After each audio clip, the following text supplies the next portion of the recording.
Bulldog Backfield, where I'm taking you back to the field. And on this week's podcast, we have the lovely Miss Heather Kirkland. Hi. Hi, Avery. How are you? I'm good. I'm excited to be here. That's good. Are you a little nervous?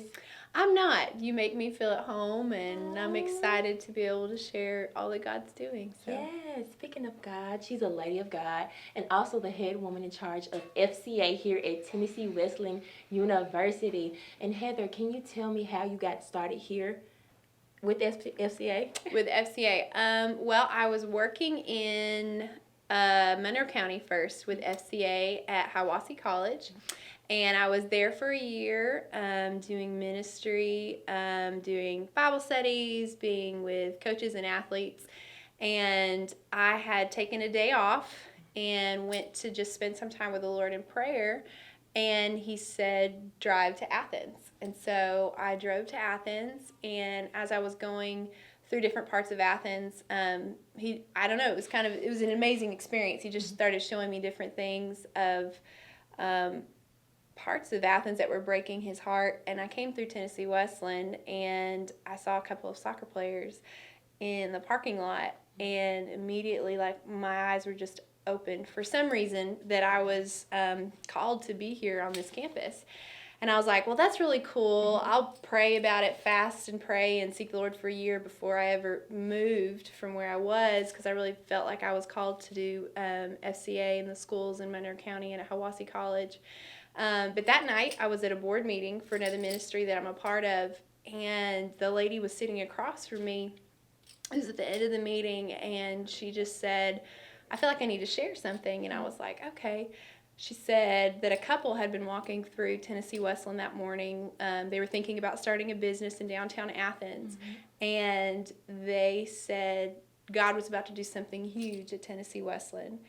And I was immediately, my heart began to pound in my chest, and I knew that it was time for me to tell someone. So in the meeting, I kind of jumped on the table, and I was like, I think God's calling me to come do ministry at Tennessee Wesleyan. And I had like a list of things that I needed in order for me to come. And I prayed, and God did all of it in 2 days.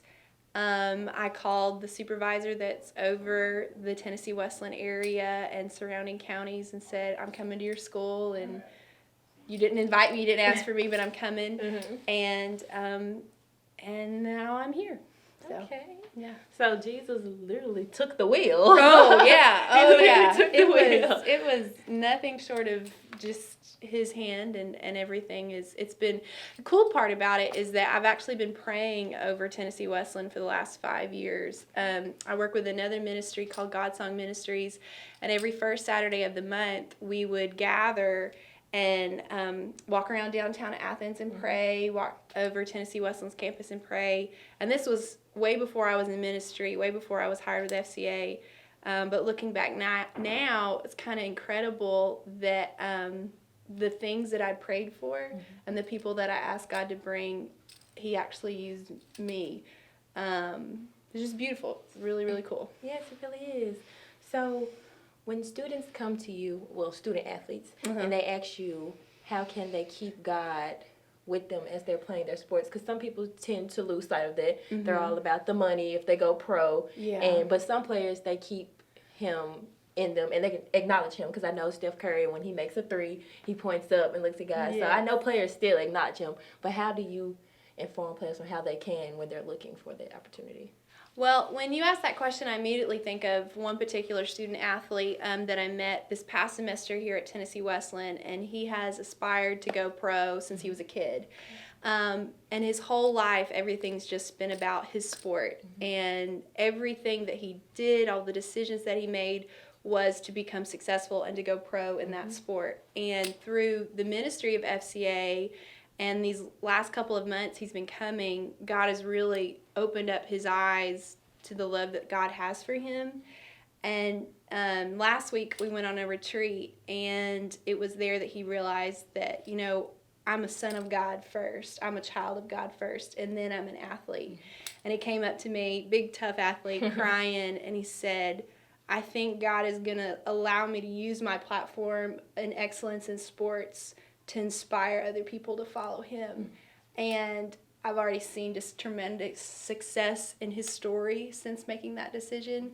So I think it comes down to like personally choosing, am I going to allow God to use the platform of sports to influence the people around me, to play with integrity and to play with the values that come from following Christ? Yes. And it doesn't have to be separate. I think it's probably been the most exciting thing about being here at Wesleyan working with coaches is that they so often separate sport and following Christ. And the beautiful thing is that you can do both things together. And that's not just in sports, it's in everything. Whatever God's giving you a gift and a talent for, God invites us into the process. We invite him into the process because he's uniquely made all of us with different, gifts and talents and skills. And yeah, that's kind of, I don't know if that's your question. No, that was a great answer. Loved it. Okay, yes. My next question for you is, what does FCA mean to you? Whoa. Well, like I had never pictured myself being in college ministry, that's for sure. But I've always genuinely loved people. And I was called to ministry about 5 years ago and did not know how that was going to happen. And I've always been competitive, always had a heart for sports. And probably what it means to me is,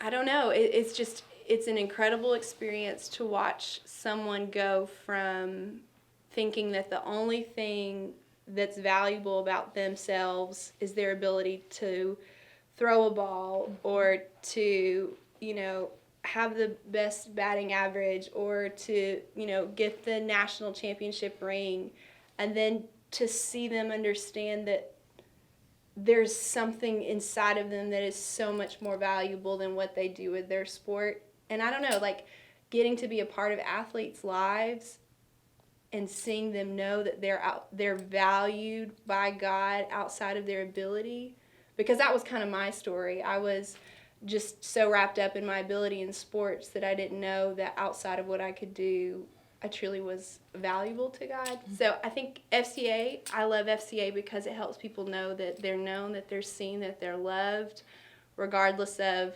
how bad they played in the game last week mm-hmm. or how well they did. And I think that's what FCA means to me. Yes.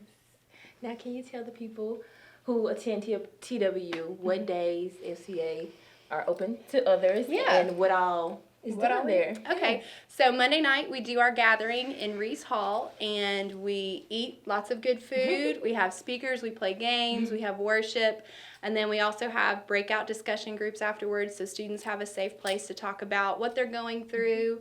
And we encourage believers and non-believers to come. FCA is a really safe place for you to ask questions about God and to understand that you don't have to have it all together to come into this space. And you don't even have to believe in God to come into this space either. Wednesday nights in every dorm, we now have a small group. Mm-hmm. So every dorm lobby has a space for you to come and to open the Word and to pray and to talk about what you're going through in life. Our coaches have a Bible study now on Tuesday afternoons, which is wonderful. My boss and my coworker, Robert Green and Heath Esslinger, they come up and do that, and that's been amazing. And then this coming year, we're going to have every sport team. We have one with basketball and one with softball, but every sport team will have their own kind of Bible study and small group. But yeah, so that's what we've been doing. Hoping to do some special events next year, maybe a dodgeball tournament or something like that. I don't know, something fun. And then in January we'll do our worship night tailgate event again. That was a big hit this past year, and just a good time to get together and have fun. Yeah. Well, if you're an athlete or a non-athlete and you have questions about your faith, questions about God, or just want to know what's your purpose, come talk to Heather Kirkland. She's the lady of God and the person to go to. And I enjoy going to FCA, and you can always talk to me as well. So I thank you guys for tuning in on Bulldog Backfield, where I'm taking you back to the field. Bye.